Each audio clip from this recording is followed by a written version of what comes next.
ಎತ್ತ ಬಸವ, ಇದು ಪುರಾತನ ಕಾಲದಿಂದನೂ ಇದೆ. ಪುರಾತನ ಕಾಲದಿಂದ ಹಿಂಗೆ ಬಂದ ದನ ಮೇಸಕ್ಕೆ ಬಂದರೆ ಇವಾಗ ಗುಡ್ಡೆ ಐತಂದಿದೆಲ್ಲ, ಗುಡ್ಡೆ ಇರೋದ್ರಿಂದ ಒಲೆ ಹಚ್ಚಿದ್ರಂತೆ ಕಲ್ಲು ನಿಕ್ಕಿ. ಅದ ಬಸವಣ್ಣ ಅಂತ ಗೊತ್ತಿರ್ಲಿವಂತ ಅವ್ರಿಗೆ. ಗೊತ್ತಿಲ್ಲದೆ ಇದ್ದಾಗ ಹಚ್ಚಿದಾಗ ಅಡುಗೆ ಏನೇ ಮಾಡಿದ್ರು ಕಪ್ಪಾಯ್ತಂತೆ, ರೊಕ್ಕ ಆದಂಗೆ ಆಯ್ತಂತೆ. ಅದನ್ನ ಏನು ಮಾಡೋದು, ತಿರ್ಗಿ ಅಲ್ಲೆಲ್ಲ ಮುಂದೆ ಹೆಸರು ಇರ್ತದ್ರೆ ಮುಂದೆ ಹೋಗಿ ಅದು ಕೇಳೋದಂತೆ ದೇವಸ್ಥಾನ.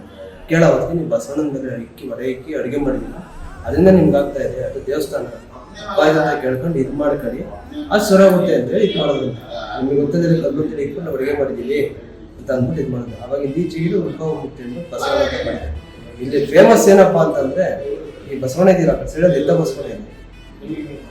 ಪೂಜೆ ಮಾಡಿಸ್ಬಿಟ್ಟು ನೀವು ಎರಡಿಕೆ ಇಕ್ಕಿ ನಿಮ್ಮ ಪ್ರೀತಿಯ ದಕ್ಷಿಣ ಇಷ್ಟೇ ಅಂತಂತೂ ಇಲ್ಲ. ಅದಕ್ಕೆ ಆ ಪ್ರೀತಿ ನಿಮ್ಗೆ ಎರಡಿಕೆ ಮೇಲೆ ಇಟ್ಬಿಟ್ಟು ನೀವು ಏನು ಮನ್ಸಲ್ಲಿ ಕೇಳ್ಕೊಂತೀರ ಅಂದ್ರೆ ಕೆಲಸ ಅದಾಗುತ್ತೆ ಅಂದ್ರೆ ಮಾತ್ರ ಎದುರುತ್ತೆ, ಇಲ್ಲ ಅಂದ್ರೆ ಎದುರೋದೇ ಇಲ್ಲ. ಅದೇ ಇದು ಫೇಮಸ್ ಬಸವಣ್ಣ ದೇವಸ್ಥಾನ, ಟೆಂಪಲ್ ಘಾಟ್ಗಿರಿ ಬಸವೇಶ್ವರ ಸ್ವಾಮಿ ದೇವಸ್ಥಾನ.